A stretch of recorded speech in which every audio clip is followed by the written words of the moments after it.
Welcome out to It's All Been Done Radio Hour. This week we have a new episode of Privates for you.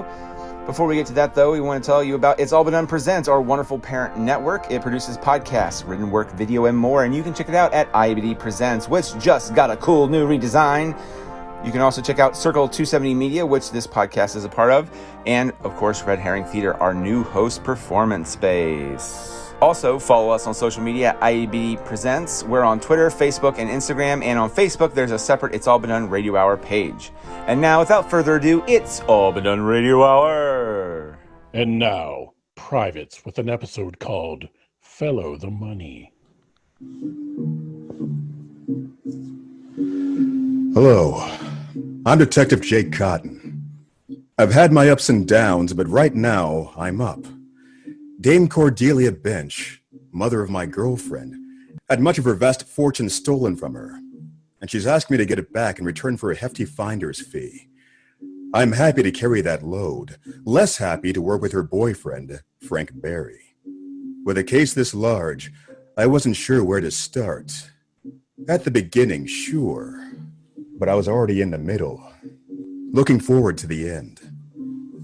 It being hours after Christmas, most of the likely suspects were still celebrating the holiday, so I couldn't just haul them away from their families. But there had to be some Scrooge I could make like Marley and haunt. And so, I've ended up at the door of one Jonathan Cobalt Featherweight, miserly money manager for Dame Cordelia. I've got my Christmas ham, thanks. I'm not here for ham. No, you look like one yourself with that showy trench coat and hat. I'll thank you to let me in. Not by the hair on my chinny chin. I'm Detective Jake Cotton. I know who you are, pig. I'm not a cop. I'm aware. Why do I feel like I showed up at the slaughterhouse? Because you have half a brain. Why don't you go find the other half? I don't understand this hostility. Dame Cordelia made me aware of what you're doing, taking a huge chunk of her hard-earned money. I'm not taking anything. I'll have to earn it the hard way first. I don't approve. Hasn't she lost enough? That's what I'm here about. Where did the money go? Hell if I know. And yet, it's your job to know. You're the money man. Yes, I'm a man, not a god. I can only see the numbers. So you can count the ones that are missing. Sure, I can count it. It's a huge number. I just don't know where it went. Well, it didn't go out for a pack of cigarettes. You're a funny guy. Anybody ever tell you that? Not really. Can I take a look at your books? This ain't a library. And I'm not a patron. I need to see if there are any clues. I've got one for you. Take a hike. Dame Cordelia would like you to cooperate with me. I'd like to be lying on a beach with a tan broad on either side. That doesn't mean I'm going to get it. Look, we're both on the same side here, aren't we? I doubt it. We both want Cordelia to get her money back. Yes, but I want her to keep it, not give it to you. Well, she won't have any if I don't do my job. So why not help me? I would be happy to help you out if you ever came in, which you haven't. Look, Jonathan! Frank Barry. What brings you to this neck of the woods? Well, my legs. I kid. Why, I've come to see you, old sport. Always happy for you to see me. Come in. Might Jake join us? He might, if he must. I must.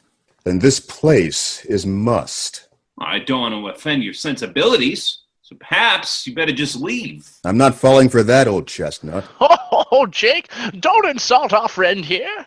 I offer you a drink, Frank. Of course you can offer, and of course I'll accept. I'll be right back. Go right on through to the office. Jake follows Frank to Jonathan's richly appointed office, as neat as his entryway is messy. While Frank comfortably settles into an easy chair, Jake paces the edges of the room, examining every book and memento on the shelf. Oh, sit down, will you, Jake? You're making me nervous. What are you doing here, Frank? Well, we're partners now, aren't we? Are we? You old cad. Of course we are.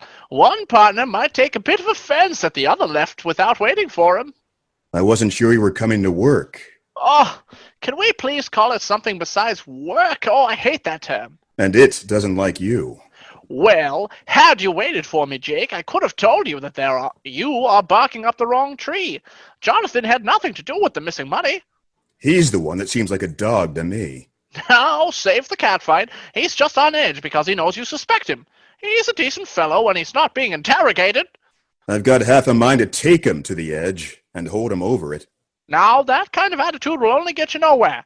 Kill him with kindness, that's my motto.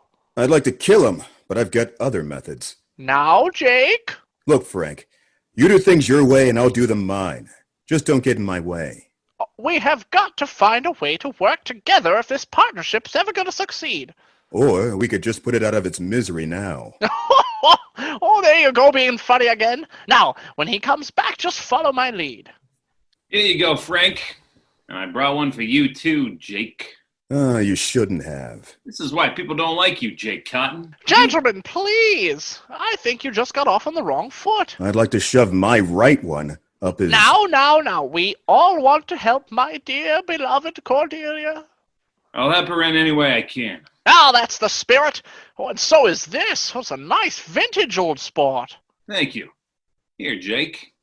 Thank you. Oh, damn it, Jonathan. You spilled it all over me. It was an accident.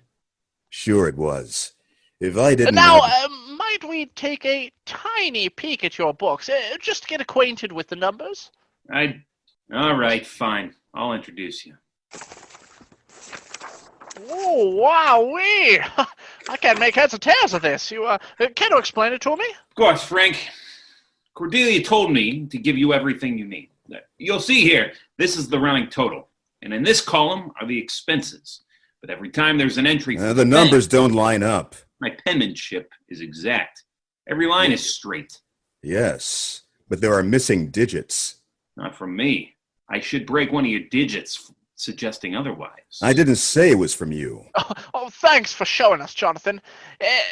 Might we trouble you if we write down a bit of this, copy a little bit? Be my guest. Just don't put anything on your paper identifying the numbers as belonging to Cordelia. I wouldn't want finances made public. I am discreet about all Cordelia's affairs. Except the ones concerning you. Especially the ones concerning me. Go ahead, Jake. Write down what you need to. I have to admit, Frank did come in handy there, and without being handsy. Maybe I did need him for this particular case, but he need never be told that. Numbers in hand, I knew my next stop would be to the bank. Well, the next stop after the next stop, as I needed to swing by my apartment and get a clean shirt. Likely one of the few clean things available in my place. What I didn't know is just what dirtiness awaited me. Hello, Jake. Judy, what are you doing here? A little birdie told me that you might be coming home this morning, so I thought I'd flit on over for a peck. Might that birdie have blonde hair and an annoying habit of getting in my way? Perhaps. Is he trying to get to the bank before I do? Why? I thought he wanted to work with me. So many questions. How about I give you some answers? A late Christmas present. I hope you like it. Wow, that's some get-up. Then get up over here and thank me for your present. I'm working right now, Judy. You can work me over, Jake. As tempting as that is, the reasons for you being here seem as flimsy as that, lingerie. You really know how to insult a girl. I'm sorry, Judy. I didn't mean to. I've just got a lot on my mind. I can help you out with that. I'm sure you can. But if Frank wanted me out of the way... It wasn't Frank that told me you were coming home. It wasn't? Then who? Are you going to grill me or drill me? Can't I do both? Not at the moment. Then Oh, hell. Oh. Well, I think Jake's a little too busy to do the closing. Who wanted Jake distracted? And are Judy's intentions pure? Come back next time to find out in another episode of Privates. It's All But Done Radio Hour number 308. Privates, episode number 8. Fellow the Money. This episode was written by Jerome Wetzel and directed by Samantha Stark. It starred Detective Jake Cotton, Keith Jackson, Shane Barry, played by Shane Stefanchik, Dame Judy Bench, Kristin Green, and Jonathan Cobalt Featherweight, Erik Bobbitt. This episode was narrated by Darren Esler, and our Foley artist is Seamus Talty. Our technical director is Shane Stefanchik. Our musical director is Kristin Green. Theme songs are composed by Nathan Haley with lyrics written by Jerome Wetzel. This podcast is edited by Chris Allen.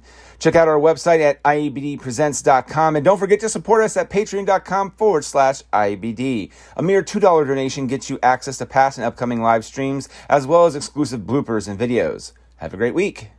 It's All Been Done presents Who's Got the Time?